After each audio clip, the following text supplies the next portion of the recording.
요한복음 15장 13절에서 15절까지 말씀 우리 함께 봉독하시죠.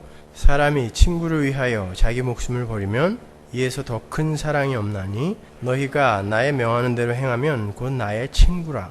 이제부터는 너희를 종이라 하지 아니하리니 종은 주인의 하는 것을 알지 못함이라. 너희를 친구라 하였노니 내가 내 아버지께 들은 것을 다 너희에게 알게 하였음이니라. 아멘. 쉽지 않은 구절입니다. 우린 지난 몇 주간에 걸쳐서 우리의 친구 되신 예수님께서 우리의 삶에 맺으시는 열매에 관해서 공부를 했습니다. 우리는 포도나무에 접붙임을 받은 가지로서, 우리가 가지입니다. 가지로서 나무가 맺는 열매를 그저 가지에 주렁주렁 달기만 하면 되는 은혜의 가지들이라 그랬습니다. 우리는요. 그런데 궁극적으로 그 열매의 정체가 자기 부인이었죠. 그죠? 자기 부인은 십자가의 다른 이름이며 순종의 다른 이름이며 율법 지킴의 다른 이름이며 사랑의 다른 이름이며 거룩의 다른 이름이에요. 기억나세요? 그렇게 우리는 거저 값없이 열매를 맺게 되는 그야말로 부지 중에 수지 맞은 이들인 거예요. 그렇다고 우리가 아무것도 안 해도 되는가? 논리적으로는 그렇다고 대답을 하는 게 맞습니다. 그러나 조금 찜찜하죠. 그죠? 그렇게 대답을 해놓고 나면 논리적으로는 맞아요. 그런데 뭔가 찜찜합니다. 그게 성도의 마음이에요. 우리는 지난주에 예수님의 친구들은 하나님이 기뻐하시는 일만 하셨던 그 예수님, 성자 예수님의 순종의 삶을 닮아가는 사람들이라는 것까지 공부를 했어요. 그래도 썩 괜찮은 그림이 떠오르지 않습니다. 어떻게 해야 그 예수님을 쫓아가는 삶인가? 어떻게 사는 것이 순종의 삶이며 어떻게 사는 것이 친구이신 예수님의 삶을 닮아가는 삶인지 제가 하나의 예를 들어서 오늘 조금 더 구체적으로 설명해 드리겠습니다. 예수님의 공로로 하나님의 친구가 된 우리가 친구로서 하나님 앞에서 행해야 할 일, 그것은 과연 무엇인가? 자, 친구를 위하여 목숨을 버리는 자가 비로소 친구가 될 수 있다 그랬어요. 예수님이. 근데 우리는 도저히 지금도 안 되잖아요. 그것이. 그렇죠? 그래서 예수님이 우리를 위하여 죽어주시고 우리를 예수님의 친구 삼아 주신 거란 말이죠. 그런데 그렇게 예수님의 친구가 된 우리가 그 친구이신 예수님에게 해야 할 것은 과연 아무것도 없는 것인가?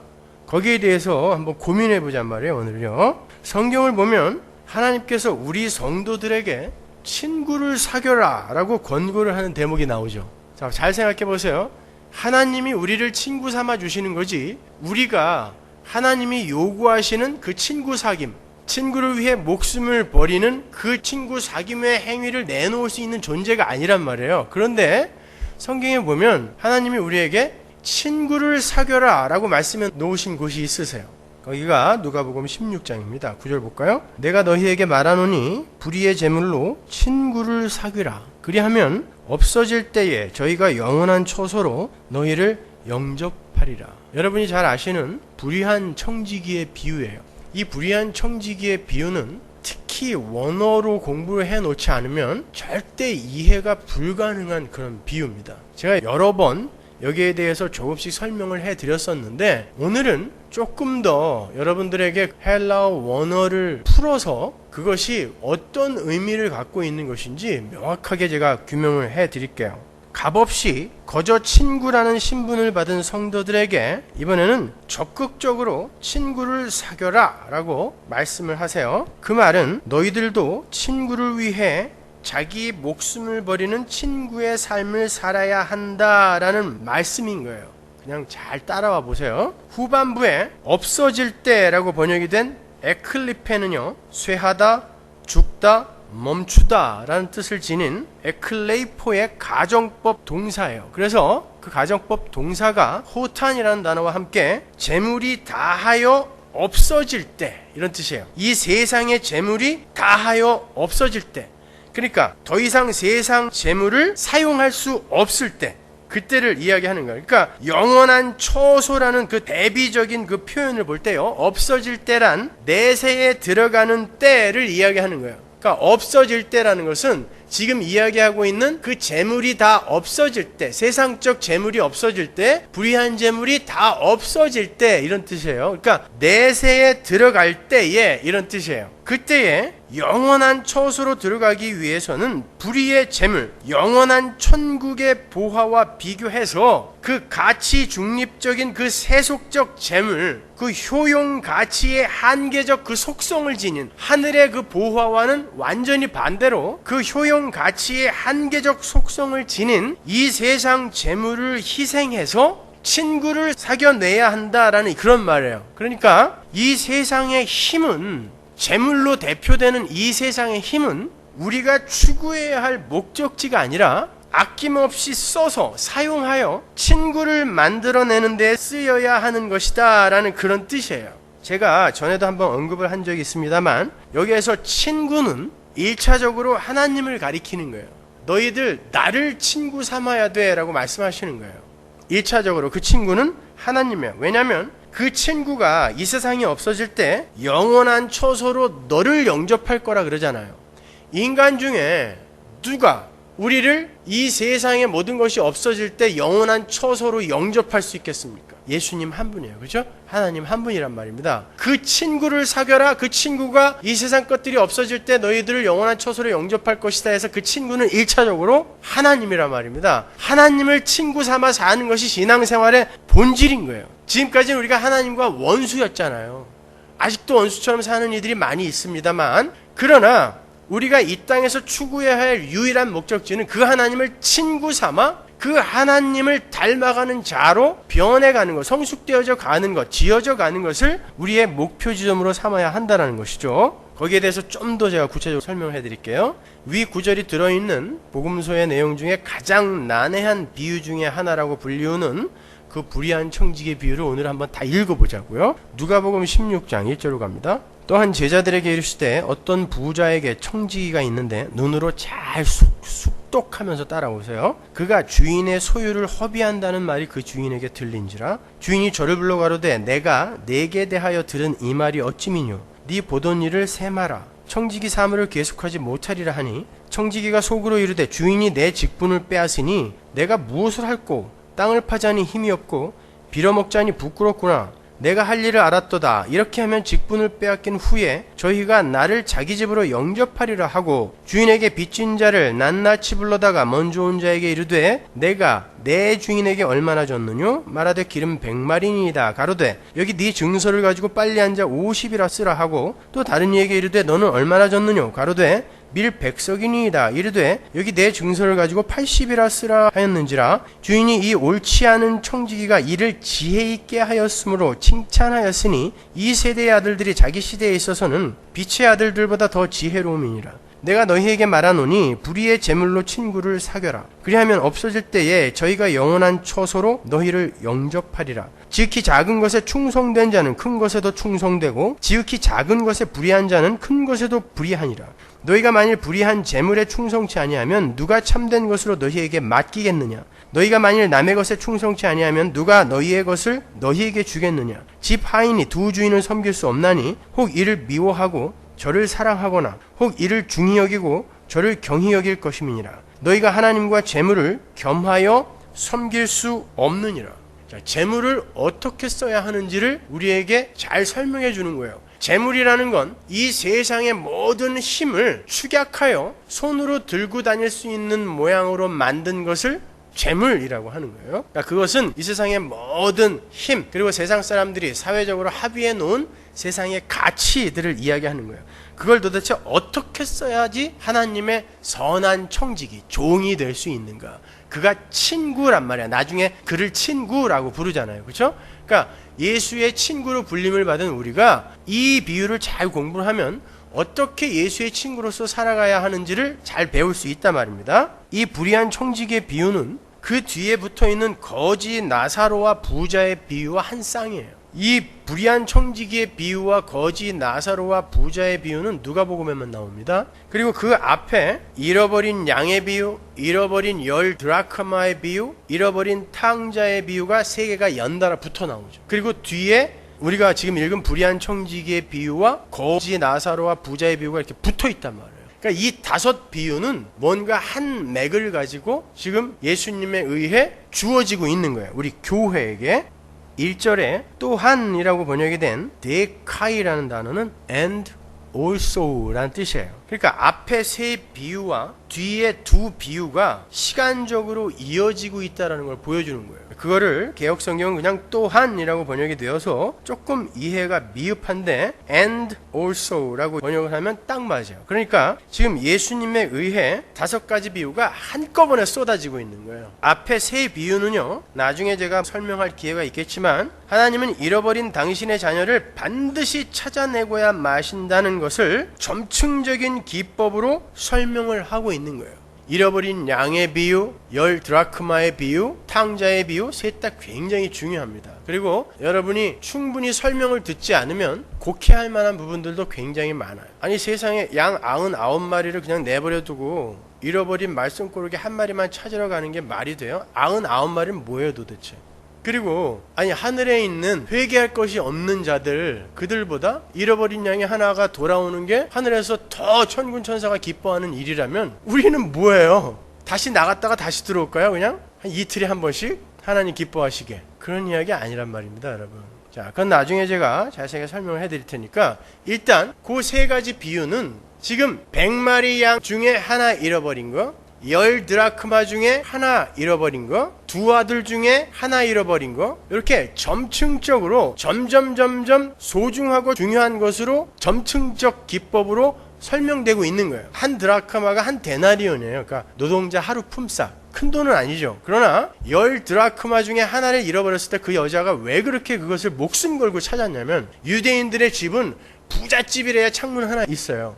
그렇지 않고는 전부 꽉 막힌 곳이거든요. 그래서 낮에도 껌껌하단 말이죠. 근데 그 여자가 등불을 켜고 빗자루로 찾았잖아요. 그렇죠? 그거는 10 드라크마라는 것은 여자들이 남편에게 혼수품으로 받았던 거예요. 그래서 10 드라크마를 하나로 묶어서, 그거는 나중에 채권자들이 와서 집안을 차압을 할 때도 못까지 갔던 거예요. 여자들이 너무 소중하게 여겼기 때문에. 힘들고 어려울 때마다 우리 남편의 사랑을 재확인하면서 주무르면서, 예전에 우리 남편이 나를 이렇게 사랑했지, 그렇게 꼭 소중하게 갖고 있던 거거든요. 그 중에 하나라도 빠지면 그 10 드라크마의 가치는 전체가 제로가 되는 거예요. 그래서 그걸 죽도록 찾는 것입니다. 그러니까 그걸 하나 잃어버렸을 때 히브리 여자가 그걸 안 찾겠느냐, 이걸 이야기하는 거예요. 거기다 2 아들 중에 하나가 나갔는데 그 아들을 안 찾겠느냐. 그러니까 그 3가지 비유는 뭐죠? 하나님은 당신의 백성을 반드시 찾아내신다라는 거예요. 그러면 하나님이 당신의 백성을 잃어버릴 수도 있습니까? 그러면 그건 전지전능이라는 속성에 위배되잖아요. 그건 하나님이 잃어버린 게 아니라 우리가 죄를 짓고 떠난 거예요. 그걸 그냥 하나님이 잃어버렸다라고 표현을 하는 것이지 우리가 떠난 거란 말이죠. 그렇게 잃어버린 자를 하나님은 반드시 찾아가서 찾아오더라는 것입니다. 그리고 and also, 또한 뒤에 이어지는 건 뭐예요? 그렇게 찾아온 하나님의 친구들은 이 땅에서 그 하나님이 그들에게 준 소유와 은사를 사용해서 무엇을 하며 살아야 되는가를 설명해 주는 거예요. 그 전체를 그래서 교회에게 지금 던져주고 있는 것입니다. 5가지 비유로. 그러니까 오늘 이 불의한 청지기의 비유에서는 성도는 과연 무엇을 하며, 이 땅에서 무엇을 하며 살아야 하는가, 성도의 본무에 대해서 자세하게 설명을 해주고 있는 거예요. 그 내용을 좀 더 깊이 보자고요. 1절을 보면 마치 청지기가 주어로 되어 있는 것처럼 보이죠. 그러나 원문을 보면 이런 뜻이에요. 한 청지기를 소유한 부자가 있었다 라는 뜻이에요. 정확히 직역을 하면 한 청지기를 소유한 부자가 있었다. 그 전체 비유의 주어는 부자입니다. 부자. 불의한 청지기가 주어가 아니에요. 부자가 자기의 종에게 하고 싶은 말을 이야기로 각색을 해놓은 거예요. 그 부자는 두말할 것도 없이 천지 만물의 주인이신 하나님 아버지를 상징하고 있는 거예요. 1절에서 있는데 라고 번역이 된 단어 에이케는 소유하다 라는 동사의 미완료 과거 능동태예요. 그러니까 그 종은 아주 오랫동안 계속해서 주인의 소유였다라는 뜻입니다. 그러니까 이거를 깊이 연구해보지 않고는, 개역성경 하나만 갖고는 이 비유의 내용들을 올바로 제대로 이해를 할 수가 없어요. 그러니까 시제나 성, 수, 격 이런 것들 안에 헬라어는 굉장히 많은 뜻이 포함되어 있기 때문에 그걸 잘 배우셔야 되는 거예요. 그러니까 이 말은 뭐냐면은 그 종이 주인 하나님에 의해 창세전부터 택해져서 오랫동안 소유되어져 있던 그런 소유된 백성이라는 뜻이에요. 그것을 상징하고 있는 거예요. 그런데 그 종이 주인의 소유를 허비하고 있다 그래요. 거기서 소유라고 번역이 된 헬라어 휘파르콘타는 평판, 명성, 소유 이런 뜻이에요.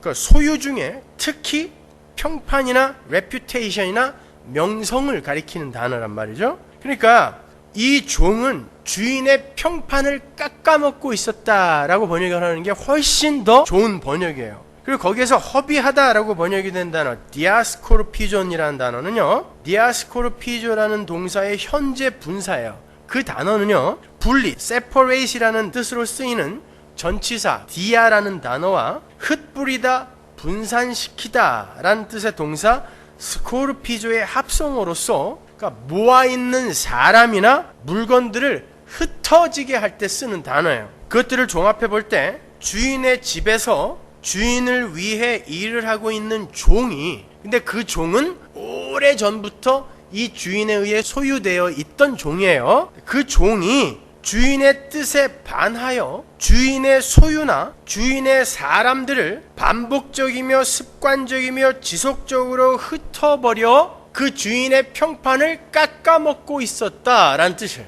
굉장히 어렵죠. 어려울 거 없어요, 여러분. 이거를 구속사적 관점에서 이해하려고 생각해 보세요. 그냥 단순히 이런 비유를 보시면서 주인 거 떼어먹으면 큰일 나는구나, 그럼 벌 받는 거구나, 그런 이야기는 국민학교 도덕책에도 있어요. 성경이 그런 이야기를 굳이 이렇게 긴 이야기로 집어넣어 놓겠습니까, 여러분? 그러니까 생각을 하세요. 모든 것은 구속사적 관점에서 예수 그리스도와 십자가로 생각해 보라고 그랬죠. 그렇죠? 그렇게 번역해 보려고 애를 써보라 그랬잖아요. 예. 그러니까 여기에서는 결코 주인의 재산 같은 것을 종이 허비했다에 초점이 있는 게 아니에요. 이 불의한 청지기의 비유는 재산이나 재물에 관한 이야기를 하는 게 아니라 하나님의 백성에게 맡겨진 선교적 사명에 관한 이야기예요. 마태복음 28장 19절 보세요. 그러므로 너희는 가서 모든 족속으로 제자를 삼아 아버지와 아들과 성령의 이름으로 세례를 주고 내가 너희에게 분부한 모든 것을 가르쳐 지키게 하라. 볼지어다 내가 세상 끝날까지 너희와 항상 함께 있으리라 하시니라. 예수님께서 내가 세상 끝날까지 너희와 함께 있을 거니까 너희는 가서 뭐 하라는 거예요? 내 증인이 되어 내 백성들을 나에게로 끌어와라라는 뜻이에요. 이게 지금 예수님이 우리에게 하시고 가신 유일한 명령입니다. 그렇죠? 그러니까 우리는 이 땅에 왜 존재하는 거예요? 구원받았으면 그냥 천국 가도 되잖아요. 왜 존재하는 거죠? 우리의 구원을 이 땅에서 우리의 삶으로 확인해 가면서, 경험해 가면서, 아, 이 구원이라는 게 이런 거구나 라고 이해를 하게 되며 우리가 성숙되어지고 하나님의 백성으로 지어져 가면서 그 과정에 아직 주님께 돌아오지 않은 하나님의 백성들을 부르는 도구로 쓰시기 위해 우리를 이 땅에 놔두신 거란 말입니다. 그 선교적 사명. 그러니까 우리는 이 땅에서 하나님의 도구로 쓰여 하나님의 친구들을 모으는 거예요. 그 역할을 해야 되는 거예요. 이걸 우리는 지상 대명령이라 불러요. 우리 모든 성도들에게는 바로 이 지상 대명령이 주어져 있습니다. 따라서 우리 성도들은 너나 할 것 없이 하나님의 증인이 되어서 아직 하나님께 돌아오지 않은 하나님의 백성들의 구원을 위해 사명자로 존재하는 거예요. 사명자. 그러니까 우리에게 주어진 모든 재물, 은사, 상황, 사건, 사람, 이런 것들은 전부 왜 주어진 거예요? 우리가 예수 그리스도를 소개할 수 있는 자로 지어져 가는 데에, 다른 말로 우리가 다른 이들의 친구가 되는 데에 필요한 것들로 주어지는 거예요. 그래서 너무 많을 필요도 없고 너무 적다고 아쉬워할 필요도 없어요. 하나님께서 각자에게 필요한 만큼 그들이 세상 사람들을, 자기에게 맡겨진 세상 사람들을 친구로 사귀는데 필요한 만큼, 그만큼만 하나님이 주어준 거예요. 그리고 세상 끝날까지 주님이 함께 하시면서 그 일을 돕겠다는 것입니다. 그러니까 여러분 안에 그 예수님이 지금 계세요, 안 계세요? 세상 끝날까지 쫓아간다 그랬으니까. 내가 침 삼킬 동안 또 안 놓치고 너 세상 끝날까지 쫓아갈 거야 라고 이야기하셨잖아요. 세상 끝날까지 여러분을 쫓아다니시면서 바로 여러분을 친구로 바꿔내시는 거예요. 친구가 된다는 건 뭐다? 나 이외에 다른 일을 위해 목숨을 버리고 나를 비워낼 수 있는 존재로 만들어내시는 거예요. 그게 친구가 되는 거예요. 하나님에 의해 그 예수의 친구가 된 이들을 그 예수와 방불한 십자가의 삶을 살게 함으로 말미암아 반드시 세상 사람들의 친구로 만들어내시는 거예요. 예수의 친구로 만들어내시는 거예요. 그래서 나중에는 그 하나님을 위해 목숨을 바치는 자, 온전히 순종하는 자로 바꾸어내시는 것입니다. 우리는 그 길에 서 있는 거예요. 그래서 때때로 하나님이 여러분의 소유를 쳐가시기도 하고 빼앗아 가시기도 하시는 것입니다. 시험을 통과하게 하시기도 하는 거고 고난을 통과하게 하시기도 하는 거예요. 왜? 친구로 만들기 위해, 하나님께만 복종하고 하나님을 위해서만 목숨을 바치게 하기 위해서 여러분이 목숨 바치고 있는 그 대상들, 돈에 목숨 바치고 있으면 그거 뺏어가고, 자식의 목숨 바치고 있으면 그거에 해를 가하고, 건강에 목숨 바치고 있으면 그걸 쳐버리는 것입니다. 하나님의 친구로 만들려고. 돈의 친구로 만들면 안 되잖아요. 명예의 친구로 만들면 안 되잖아요. 하나님이 내 친구라고 부르는 아이들이 자꾸 딴 애들하고 가서 놀고 있어. 하나님은 질투하시는 하나님입니다. 그래서 그 다른 친구들을 쳐버리는 것입니다. 그 삶이 바로 우리의 신앙 생활이에요. 그러니까 때때로 우리는 이해할 수 없는 일들을 겪으면서 굉장히 고통스러워하고 고민하기도 하는 거예요. 그래서 우리는 이 땅에서 우리에게 주어진 모든 은사들을 하나님의 지상 대명령에 순종하는 도구로 사용해야 되는 거예요. 한마디로 우리에게 주어진 모든 것은 하나님의 말씀에 순종하는 자로 지어져 가는 길에 필요한 거예요. 거기에 다 써야 되는 거예요. 거기에 대한 이야기가 바로 달란트의 비유인 거예요. 마태복음 25장 14절로 가보세요. 어떤 사람이 타국에 갈지에 그 종들을 불러 자기 소유를 맡김과 같으니 각각 그 재능대로 하나에게는 금 5달란트를, 하나에게는 2달란트를, 하나에게는 1달란트를 주고 떠났더니 5달란트 받은 자는 바로 가서 그것으로 장사하여 또 5달란트를 남기고 2달란트 받은 자도 그같이 하여 또 2달란트를 남겼으되 1달란트 받은 자는 가서 땅을 파고 그 주인의 돈을 감추어 두었더니 오랜 후에 그 종들의 주인이 돌아와 저희와 회개할세 5달란트 받았던 자는 5달란트를 더 가지고 와서 가로되 주여 내게 5달란트를 주셨는데 보소서 내가 또 5달란트를 남겼나이다. 그 주인이 이르되 잘하였도다 착하고 충성된 종아 내가 작은 일에 충성하였음에 내가 많은 것으로 네게 맡기리니 내 주인의 즐거움에 참여할지어다 하고, 여기에 보면요 작은 일, 큰 일 이런 대조들이 나오는데요, 요게 조금 전에 우리가 읽었던 불의한 청지기에 나오는 그 대조와 정확히 같은 것들입니다. 잘 보세요. 2달란트 받았던 자도 와서 가로되 주여 내게 2달란트를 주셨는데 보소서 내가 또 2달란트를 남겼나이다. 그 주인이 이르되 잘하였도다 착하고 충성된 종아 내가 작은 일에 충성하였음에 내가 많은 것으로 내게 맡기리니 내 주인의 즐거움에 참여할지어다 하고, 1달란트 받았던 자도 와서 가로되 주여 당신은 굳은 사람이라 심지 않은 데서 거두고 해치지 않은 데서 모으는 줄을 내가 알았으므로 두려워하여 나가서 당신의 달란트를 땅에 감추어 두었었나이다. 보소서 당신의 것을 받으셨나이다. 그 주인이 대답하여 가로되 악하고 게으른 종아 나는 심지 않은 데서 거두고 해치지 않은 데서 모으는 줄로 내가 알았느냐? 그러면 내가 마땅히 내 돈을 취리하는 자들에게나 두었다가 나로 돌아와서 내 본전과 별일을 받게 할 것이니라 하고, 그에게서 그 1달란트를 빼앗아 10달란트 가진 자에게 주어라. 무릇 있는 자는 받아 풍족하게 되고 없는 자는 그 있는 것까지 빼앗기리라. 이 무익한 종을 바깥 어두운 데로 내어 쫓으라. 거기서 슬피 울며 이를 갈미 있으리라 하니라. 이 비유를 상당히들 오해하고 있죠. 그죠? 이 비유는 자기 종들에게 무언가를 부탁을 하고 보이지 않는 곳으로 떠난 주인과 종들의 이야기예요. 마태복음 28장에서 우리가 조금 전에 읽었죠. 주님께서 우리에게 부탁하고 보이지 않는 어떤 곳으로 떠나셨잖아요. 그 부탁을 내가 준 이 달란트로 너 많은 이익을 남겨라 라는 그 주인의 그 명령으로 대체하여 설명을 하는 거예요. 그러니까 이건 하나님이 우리에게 주신 은사로 뭔가 대단한 업적을 남기고 대단한 일을 해내라는 뜻이 아니라 그 주인이 시킨 일을 주인이 보지 않는 곳에서도 네 뜻이 아닌, 네 유익을 위해서가 아닌 그 주인이 시킨, 네가 아무리 그렇게 남겨봐야 그거 다 네 거 아니고 다 주인 거 될 거 뻔한 거 알면서도 너는 그 주인이 시킨 일을 할 수 있니를 물어보는 거예요. 이거는요, 이 땅에서 하나님이 너에게 주신 달란트로 대단한 것들을 이루어내라는 뜻이 아닙니다. 여기에서 주인이 종들에게 많은 이익을 남겨라 라고 명령을 했다라는 건 27절을 보면 알죠. 그죠? 너 왜 한 달란트를 땅에 묻어놨어? 취리하는 자, 이자 주는 데에다 갖다가 넣어놨으면은 이자로도 받을 거 아니야. 마치 이 주인은 돈에 환장한 것 같아요. 그죠? 그러나 그 이야기 하는 게 아니에요. 왜 내 말을 안 들었냐를 질책하는 것입니다. 남기라고 그랬으면 남겨야 되는 거예요.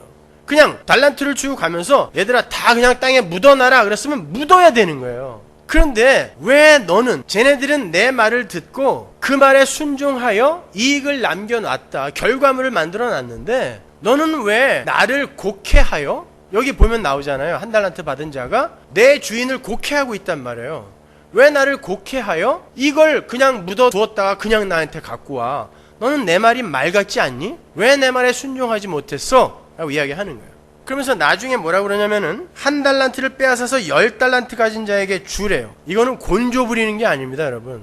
있는 자는 받아서 더 풍성해지고 없는 자는 완전히 망해서 있는 것까지 빼앗긴다는 뜻은 내가 이 일 안 하는 자는 나중에 그냥 다 뺏어가지고 발가벗겨서 지옥에 넣을 거야 라는 말이 아니에요. 있는 자라는 건 하나님이 그들에게 준 은사로 하나님이 시킨 일을 순종하여 열심히 해내는 이들에게는 이 땅에서 그들에게 주어지는 하늘의 풍요와 만족과 기쁨이 있다라는 뜻이에요. 그걸 곡해하여 전혀 다른 방향으로 쓰고 있는 자들은 그 하늘의 풍요와 기쁨을 전혀 누릴 수 없다라는 그런 뜻입니다. 다 빼앗긴다는 뜻이에요. 자, 그러니까 우리는 하나님이 주신 그 은사로 이 땅에서 뭘 해야 되는 거예요? 하나님이 시킨 일을 해야 돼요. 근데 하나님이 시킨 일은 뭐였어요? 딱 하나밖에 없어요. 땅 끝까지 이르러 사람들을 네 친구로 사귀어 내 친구로 만들어내라라는 거예요. 그게 지상 대명령입니다. 그걸 다른 말로 바꾸면 너만을 사랑하던 그 자리에서 내려와서 내 이웃과 하나님을 사랑해라 라는 말로 바꿀 수 있는 것입니다. 그걸 우리에게 명령하고 하신 거예요. 그러니까 우리에게 준 달란트로 바로 그 일을 해내는 거예요.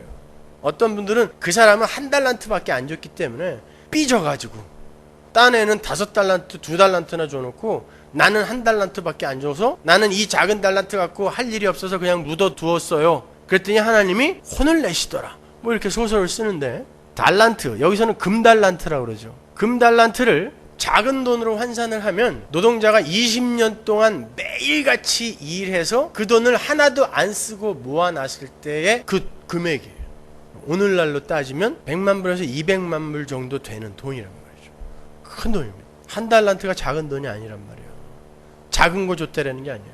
달란트는 무조건 큰 거예요. 하나님의 은사는 그게 어떤 모양을 하고 있더라도 부엌에서 설거지하는 달란트, 주차하는 달란트, 남들 보면 웃어주는 달란트, 가르치는 달란트, 이런 모든 것들이 모양은 각기 다른 모습을 하고 있지만 전부 다 엄청난 가치가 있는 것들이라는 뜻이에요. 그 가치 있는 은사를 갖고 너희들은 하나님이 시키는 일을 해라라는 뜻입니다.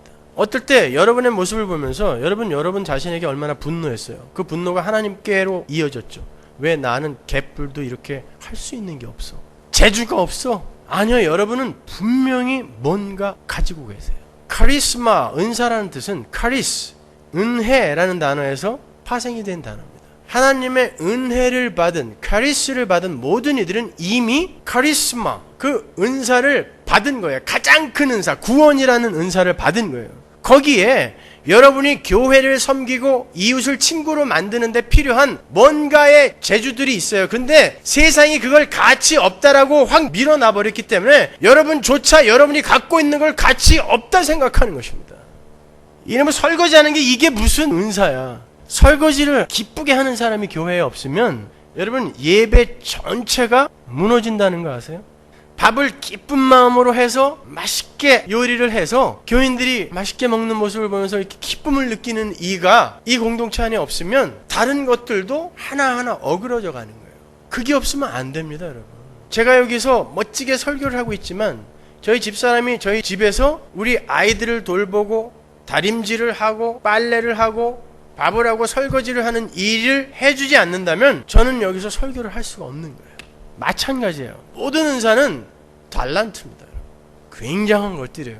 그걸 우리가 우리의 수준에서 요건 가치 있는 거, 요건 엄청난 거, 요건 저급한 거, 요건 쓸모없는 거 이렇게 구별시켜 놔버린 거예요. 그래서 뭐 방언이나 하고 예언이나 하면 어이구 대단한 은사. 남을 섬겨주고 봉사하고 숨어서 열심히 헌신하고 하는 건 아무나 다 할 수 있는 거, 이렇게 폄하를 시켜놨기 때문에 그 은사들이, 하나님이 주신 그 귀중한 은사들이 지금 이렇게 홀대를 당하고 있는 거예요. 그렇지 않습니다, 여러분. 모든 은사는 다 합력하여 우리가 하나님 백성들을 친구 삼는데 필요한 거예요. 여러분에게도 그 소중한 은사들이 다 있단 말입니다, 여러분. 자, 그렇게 우리는 모든 것을 사용하여 우리의 소유와 은사를 다 쏟아부어 친구를 사귀어야 되는 거예요. 주인이 우리에게 맡긴, 그 불의한 청지기의 비유에서 나오죠. 주인이 청지기에게 맡긴 그걸 갖고 이가 친구를 사귀었더니 왜 주인 걸 갖고 지가 친구를 사귀어요? 근데 주인이 칭찬하지 않습니까? 지혜 있는 자라고 칭찬한단 말이에요. 마찬가지예요. 여러분에게 주어진 거 여러분 거라고 착각하시면 안 돼요. 여러분 거라고 오해하시면 안 됩니다. 다 하나님 거예요. 100%. 사도 바울도 이야기하죠. 네가 받지 않은 게 어디 있다고 네 걸 갖고 자랑해, 이야기하잖아요. 하나님이 여러분에게 맡기신 거지만 그걸 여러분 것처럼 쓸 수 있게 해주신 거예요. 이 청지기가 주인 걸 지 맘대로 지 것처럼 쓰고 있어요. 그걸 사용하여 친구를 사귀고 있단 말입니다. 그거 옳은 거야 라고 이야기해 주는 것입니다. 그러니까 여러분은 여러분이 갖고 있는 것으로 지금 친구를 사귀고 계셔야 되는 거예요.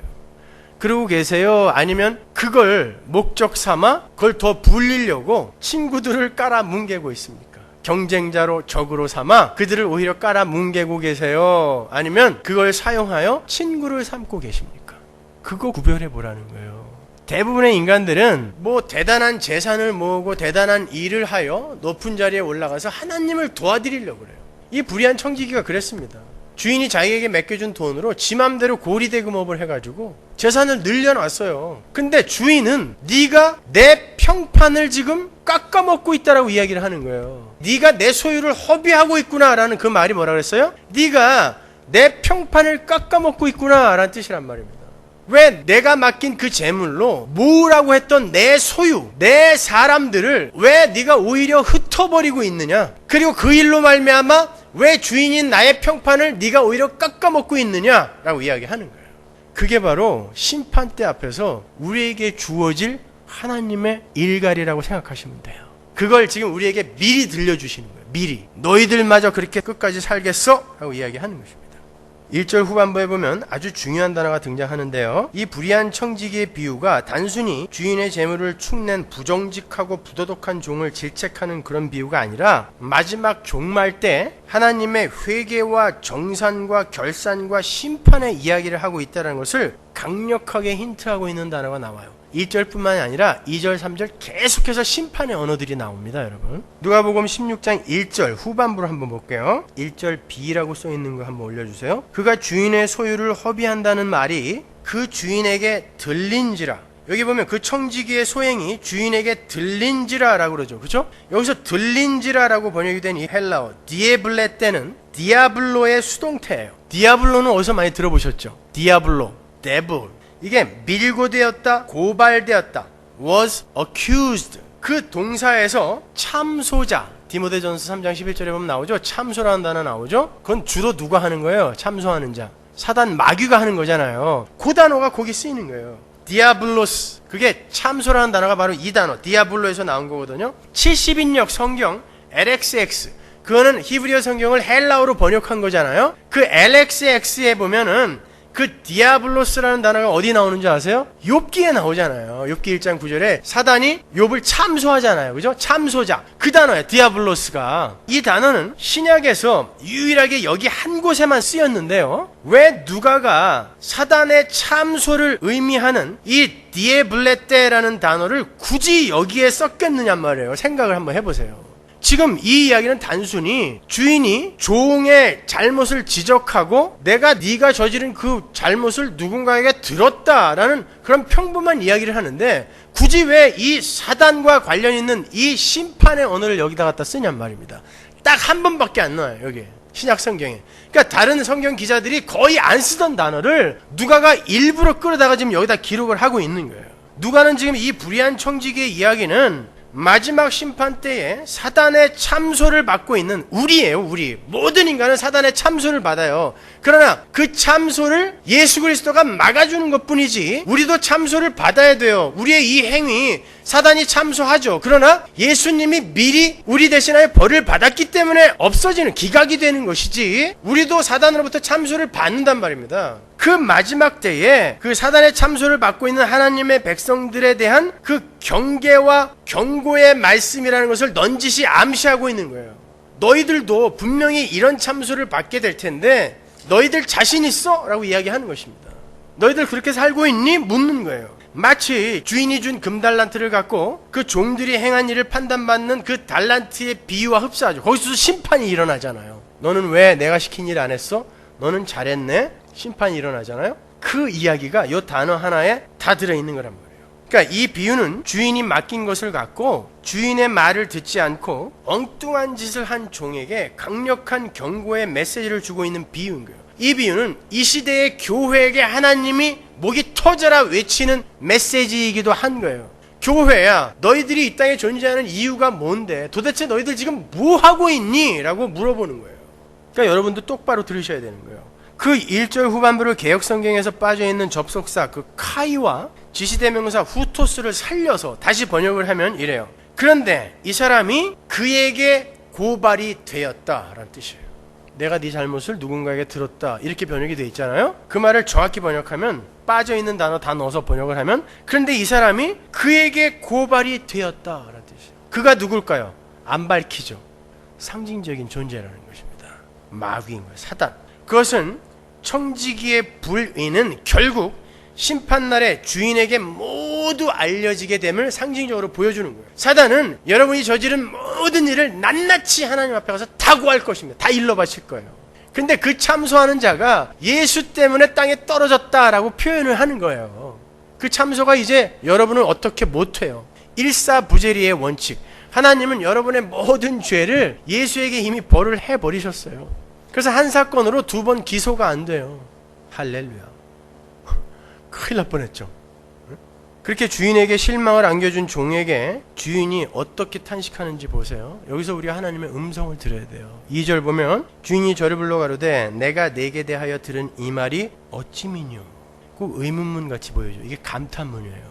언어를 보면은 내가 사단이 참소해서 사단이 고발을 해서 너에게 대해서 들었다. 근데 네가 나에게 어찌 그럴 수가 있어? 탄식하는 말이에요. 감탄문. 네가 어떻게 나에게 그럴 수가 있어?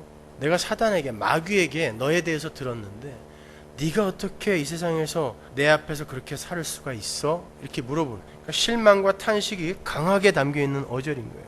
누가는 지금 하나님의 백성들에게 하나님의 마음을 절절히 전달하는 거예요. 심판대 앞에서 당신의 자녀를 참소하는 사단의 고발을 받아야 하는 그 하나님의 마음이 어떠한 것인지를 미리 작은 그림으로 보여주고 있는 거예요. 나중에 내가 사단의 참소를 받고 너에 대해서 이렇게 탄식을 하면 어떡할 거야? 우리에게 물으시는 거예요. 2절 후반부로 가면 이 장면이 하나님의 심판대 앞에서의 회개와 결산의 장면을 그리고 있다는 것이 더욱더 선명해지는데, 거기에 보면 주인이 종에게 네 보던 일을 셈하라 라고 이야기하죠. 네 보던 일을 셈하라. 거기에서 보던 일이라고 번역이 된 이 단어가요, 정확하게 번역하면 하나님이 너에게 주신 직분, 이런 뜻이에요. 오이코노미아스. 하나님에 의해서 맡겨진 직무, 이런 뜻이에요. 그 단어가 어디에 쓰였는지 한번 볼까요? 고린도전서로 가면 그 단어가 똑같이 쓰인 데가 있어요. 제가 공동번역으로 읽어드릴게요. 공동번역이 이 부분을 해석을 잘했더라고요. 만일 내가 내 자유로 이 일을 택해서 하고 있다면 응당 보수를 바랄 수 있을 것입니다. 그러나 사실은 내 자유로 택한 것이 아니라 하나님께서 그 일을 내 직무로 맡겨주신 것입니다. 이 전체가 다 오이코노미아스예요. 네 보던 일.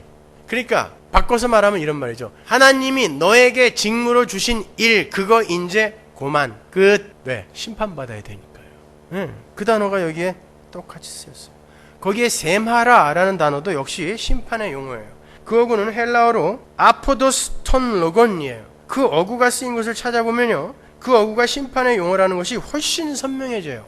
베드로전서 4장 5절 보면 저희가 산자와 죽은 자 심판하기를 예비하신 자에게 직고하리라. 그 심판자 앞에서 그들의 죄를 직고하리라 해서 이 직고하리라가 똑같은 단어예요. 마태복음 12장 35절에 보면 내가 너희에게 이르노니 사람이 무슨 무익한 말을 하든지 심판날에 이에 대하여 신문을 받으리니, 이 단어가 똑같은 단어예요. 신문을 받으리니. 그러니까 무슨 말이에요? 정확히 이제 다 뜻을 아셨으니까 이제 여러분이 아는 지식으로 다시 번역을 해보세요. 너에게 하나님이 맡겨주신 그 직무를 이제 그만하고 하나님 앞에서 심문받을 준비하라는 거예요. 그래서 이 심판의 용어들을 갖다가 누가가 이 이야기를 전개시키고 있는 거예요. 이 이야기가 무슨 이야기인지 알아먹으라고. 헬라어에 능통했던 사람들은 그 단어들을 접하면서 이게 어떤 뜻인지를 금방 알 수 있었겠죠. 근데 여러분은 모르니까 가르침의 직분을 준 사람에게 배우셔야 되는 거예요. 그래서 그런 직분이 존재하는 것입니다. 성경에. 이렇게 종말의 일을 미리 알게 된 종이 자신이 심판을 당하기 전에 해야 할 일이 무엇인지를 이제 알게 됐어요. 다시 누가복음 16장 그 불의한 청지기 이야기로 가서 4절을 보세요. 4절. 내가 할 일을 알았도다. 자, 주인이 그 종의 잘못을 직접 이야기를 해줬더니 그 종이 아이고 내가 여태까지 헛수고했구나. 내가 하지 말아야 할 일을 하고 있었네. 이젠 내가 해야 할 일을 찾았다. 알았다라고 이야기를 해요. 근데 그때부터 뭘 해요 이 사람이? 빚진 자들을, 주인에게 빚진 자들을 전부 불러서 지 마음대로 장부를 조작하고 있습니다. 근데 그 일을 가리켜 주인이 참 지혜로운 자네, 참 잘했다라고 칭찬을 해주는 것입니다. 거기에서 많이들 헷갈리잖아요. 그런 악한 놈을 왜 칭찬했을까? 그러지 않습니까? 5절 보세요. 주인에게 빚진 자를 낱낱이 불러다가 먼저 온 자에게 이르되 내가 내 주인에게 얼마나 줬느뇨? 말하되 기름 100마리니이다. 가로되 여기 네 증서를 가지고 빨리 한 적 50이라 쓰라 하고 또 다른 이에게 이르되 너는 얼마나 줬느뇨? 가로되 밀 100석이니이다. 이르되 여기 네 증서를 가지고 80이라 쓰라 하였느니라. 여기서 기름이라고 번역이 된 단어 엘라이오는요, 감람나무를 가리키는 엘라이아에서 나온 단어예요. 그러니까 감람유죠. 왜 그게 감람유인 것을 아는 것이 중요하냐면은 감람나무 기름은 굉장히 비싼 거였습니다. 감람나무 기름 100말은 감람나무 92그루에서 150그루 그 정도에서 나온 열매를 짠 기름이에요. 그게 100말이에요. 그러니까 나무 150그루에서 나온 감람 열매를 따다가 그걸 짜면 겨우 100말 나오는 거예요. 그 가격이 1000데나리온입니다. 굉장히 큰 돈이에요. 노동자가 3년을 죽어라고 일해야 돼요. 다 모아서 그 100말 살 수 있어요. 엄청난 돈을 빌린 거죠. 뿐만 아니라 밀 100석의 그 석, 코루스의 원형, 그 코루스는 360리터예요. 그걸 돈으로 환산하면 은화 25데나리온이죠. 그러니까 밀 100석은 2500데나리온이죠. 그러니까 8년에서 9년을 죽어라고 일해야 모을 수 있는 돈이에요. 그러니까 어마어마한 돈을 빌렸어요. 빚진 자예요. 그건 누구를 상징할까요? 하나님 앞에 상상할 수도 없는 빚을 진 우리의 모습인 것입니다. 그리고 그러한 엄청난 돈을 빌려줄 수 있는 그 주인은 누굴까요? 만물의 주인이신 하나님을 상징하는 거예요. 그래서 이렇게 턱없는 액수들이 여기에 등장을 하는 거죠. 당시 기름은 1년에 100%의 이자를 내야 한다 그랬죠? 밀은 1년에 25% 이자를 받았어요. 그거는 역사서에도 기록이 되어 있는 것입니다. 원래는 율법에 고리대금을 못하게 하게 되어 있었는데 굶어 죽는 이들이 너무 많았기 때문에 암묵적으로 다 허락을 해줬다 그러죠. 그때 받은, 관례적으로 받은 이자가 기름은 100%, 밀은 25%예요. 그러니까 기름 50말을 빚진 사람은 100말을 빚진 것으로 미리 기록을 하고 가져가는 거예요. 왜? 걸리면 안 되니까. 나중에 이자까지 빌린 걸로 계산을 해서 차용 증서를 쓰는 거예요. 그걸 이자 까고 50말로 그냥 원래대로 적어준 거예요. 밀은 25%니까 80석을 빌리면 100석을 빌렸다라고 쓰는 거예요. 그걸 20석 깎아서 80석을 하고 적게 해준 거예요. 그러니까 엄밀히 말하면 주인에게는 손해가 없어요. 근데 이 종에 열심히 특심하여 이렇게 하면 주인이 기뻐할 줄 알았던 거예요. 잘 생각해 보세요. 하나님이 여러분에게 주신 많은 소유와 물질과 은사들이 있습니다. 달란트들이 있어요. 그거 갖고 여러분 하나님을 도우려고 하면 큰 오산입니다. 그건 여러분이 하나님의 백성으로 지어져 가고 여러분이 그렇게 하나님의 백성으로 지어져 가면서 내가 부인이 되고 다른 이들이 나의 사랑의 대상이 되어져 가는 데에 필요한 도구로 주시는 것이지 그걸로 하나님의 일을 뭔가를 도울 수 있다고 생각하면 큰 오산이에요. 물론 그게 하나님의 일을 돕는 건데 하나님이 그렇게 쓰시지만 우리의 마음가짐이 그래서는 안 된다는 것입니다. 내가 뭔가 열심히 해서 하나님으로부터 많이 뭘 받아내서 그 하나님의 일을 크게 할 수 있다고 생각하시면 안 돼요. 그게 고지론입니다. 내가 뭔가 열심히 최선을 다해서 노력하여 훌륭한 사람이 되고 큰 부자가 돼서 하나님을 유익하게 할 수 있다라고 말하는 것 그 자체가 오산인 것입니다. 하나님은 그거 원치 않으세요. 하나님은 우리가 하나님의 친구로, 그러니까 우리의 됨됨이를 지켜보시는 것이지요, 우리가 하나님을 어떻게 얼마나 도와줄까에 관심이 있으신 분이 아닌 거예요. 하나님은 우리가 안 도와주는 게 일하기가 훨씬 편하세요. 근데 우리를 도구로 써서 일하시기로 결정하신 것뿐이지. 그렇잖아요. 여러분이 어떤 일을 열심히 진지하게 하고 있는데 애들이 와갖고 그거 도와준다고 망치질 깨짝깨짝 하면 어떻게 돼요? 그 일 금방 망칩니다. 윤유석 집사님이 그러더군요. 프로들이 일하는데 아마추어들이 오면 일이 더 더뎌진다고. 그런 거예요. 하나님만 프로입니다. 우리가 거기에 무슨 도움이 돼요? 근데 하나님이 나중에 우리에게 상줄 거리를 만들기 위해 동업자를 불러서 거추장스럽지만 우리를 사용하시는 것입니다. 바울 서신사에 나오는 것처럼 동업자로 우리를 불러주셨다. 동업자. 이런 영광이 어디 있습니까, 여러분? 보세요. 우리가 조금 전에 확인한 것처럼 그 주인의 뜻은 그 주인이 맡긴 재물로 친구를 사귀는 거였어요. 그 친구는 1차적으로 주인입니다. 근데 왜 이것이 지금 주인과 또 그가 친구로 사귀는 다른 사람들과 자꾸 이렇게 동일시되어서 표현이 되는가? 거기에 대한 이야기가 마태복음에 나오죠. 25장 31절 보세요. 우리가 하나님을 친구 삼는 그 일이요, 이 세상에서 어떻게 표현이 되어지는지가 나오는 거예요. 인자가 자기 영광으로 모든 천사와 함께 올 때에 자기 영광의 보좌에 앉으리니, 야, 심판이 나오죠. 또 모든 민족을 그 앞에 모으고 각각 분별하기를 목자가 양과 염소를 분별하는 것 같이 하여 양은 그 오른편에 염소는 왼편에 두리라. 그때 임금이 그 오른편에 있는 자들에게 이르시되, 내 아버지께 복받을 자들이여, 나와 창세로부터 너희를 위하여 예비된 나라를 상속하라. 내가 줄일 때에 너희가 먹을 것을 주었고, 목마를 때에 마시게 하였고, 나그네 되었을 때 영접하였고, 벗었을 때 옷을 입혔고, 병들었을 때 돌아보았고, 옥에 갇혔을 때 와서 보았느니라. 이 의인들이 대답하여 가로되, 주여, 우리가 어느 때에 주의 줄이신 것을 보고 공개하였으며 목마르신 것을 보고 마시게 하였나이까? 어느 때에 나그네 되신 것을 보고 영접하였으며 벗으신 것을 보고 옷 입혔나이까? 어느 때에 병드신 것이나 옥에 갇히신 것을 보고 가서 배웠나 하리니, 임금이 대답하여 가라사대, 내가 진실로 너에게 이르노니 너희가 여기 내 형제 중에 지극히 작은 자 하나에게 한 것이 곧 내게 한 것이니라 하시고. 보세요. 예수를 친구 삼으려 애쓰는 이들은 그것이 이 세상에서 다른 이웃들에게 투영이 되어 나타난다는 뜻입니다. 여러분, 우리가 예수를 친구 삼으려고 애를 쓰게 된다는 것은 자기가 부인이 되어져 가고 있다는 뜻이거든요. 그때에 내가 하나님께 순종하는 자로 지어져 가는 그 길에서는 반드시 내가 나만을 위해서 살던 그 삶에서 돌이켜 다른 이에게 눈을 돌리게 된다는 뜻입니다. 이대로 여러분에게 다 하라는 뜻이 아니라, 우리가 정말 예수를 친구로 삼기를 원하는 그런 마음을 가지고 있다면 우리의 삶 속에서 나만을 위해 다른 이들은 어떻게 되든지 말든지 고리대금을 해서라도 그들을 밟아서라도 내 소유를 챙기려고 하고 그 일로 하나님께 뭔가를 띄어서 그분을 도와드리려고 하는 그런 일을 하지 않는다는 뜻인 거예요. 그거는 성도야 하는 일이 아니라는 것입니다, 여러분. 하나님께서 우리 성도들에게 원하시는 삶은 바로 그런 거예요.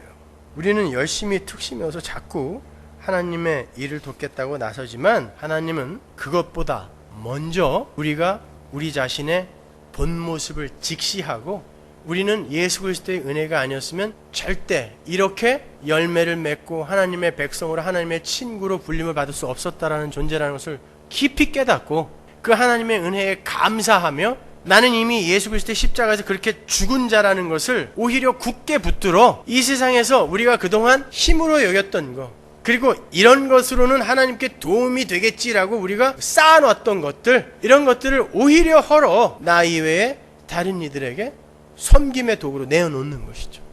그걸 우리가 헌금이라고도 하고 봉사라고도 하고 구제라고도 하고 여러 가지 표현으로 이야기를 하죠. 이렇게 하나님께서 우리에게 원하시는 일은 우리가 이 세상의 힘들에 창념하지 않고 그 힘들을 사용해서 다른 이의 유익을 구함으로 말미암아 그들의 친구가 되는 일이에요.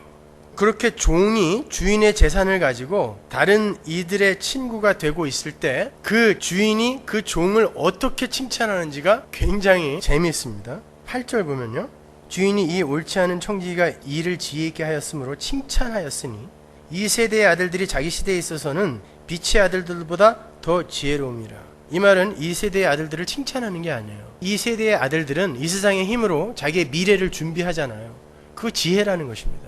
그런데 너희들은 이 세상의 힘으로 이 세상의 미래를 준비하는 게 아니라 그들이 그렇게 열심히 지혜롭게 자기의 미래를 준비하는 것처럼 하나님이 너희들에게 주신 그 은사와 소유를 갖고 하나님의 친구들을 사귀어 너희들의 진짜 영원한 미래를 준비하라는 거예요. 그들이 더 지혜롭다. 너희들은 왜 그 일을 안 하고 있어? 라고 이야기를 하는 것이죠. 그들을 칭찬하는 게 아니에요. 여기서 칭찬하다라는 이 단어, 에파이네오라는 이 단어는요, 정확하게 praise라는 뜻이에요. 찬양하다. 하나님이 자기의 뜻에 합당한 일을 해낸 어떤 존재에게 아이 잘했어 내 아들, 잘했어 내 딸, 이렇게 칭찬해주는 그 단어예요. 이게 찬양하다는 뜻이에요. 네가 드디어 내 뜻을 알았구나 라고 하는 이야기예요. 언제 이 말을 해줬어요? 불의한 재물을 갖고, 이 세속적인 재물을 갖고 친구들을 사귀는데 애를 쓰면서 미래를 준비하는 일을 하다 보니까 그 주인으로부터 칭찬을 받더라는 거예요. 마찬가지예요. 여러분 이 세상에서 뭐 대단한 거 하려고 하지 마시고 여러분의 미래를 준비하시는 거예요. 하나님의 영광을 위해서 사시는 거예요. 그게 하나님으로부터 칭찬을 받는 일인 것입니다. 누가복음 12장 42절에 보면요, 거기에 진실한 청지기에 대한 이야기가 나오는데, 그 진실한 청지기가 되어서 주인에게 그 집 종들을 맡아 때를 따라 양식을 나눠줄 자가 누구냐라고 나오고, 주인이 이를 때 그 종의 이렇게 하는 것을 보면 이라는 단어 나오잖아요. 거기서 종이 그렇게 주인의 것을 가지고 주인이 원하는 곳에 잘 나누어 주는 것을 하는 것을 이렇게 하는 것이라고 이야기하죠. 그죠? 여기서 그 하다라고 번역이 된 단어가 포이에오인데 그 단어가 뭔지 아세요? 창조하다, 치유하다라는 뜻이에요. 이 말은 아주 중요한 단어예요. 하나님이 우리에게 맡긴 소유와 은사를 갖고 그것이 쓰여질 적당한 곳에 제대로 우리가 나누기 시작하면 거기에서 새 창조가 일어난다는 거예요. 하나님의 친구들이 새롭게 하나님의 친구로 창조가 되어 돌아오게 된다는 뜻입니다.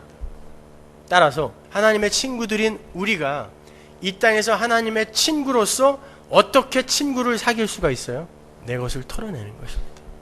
내 것을 챙기려고 했던 그 마음가짐에서 내 것을 털어내는 자리로 바꾸어져 가는 거예요. 근데 잘 안 되죠.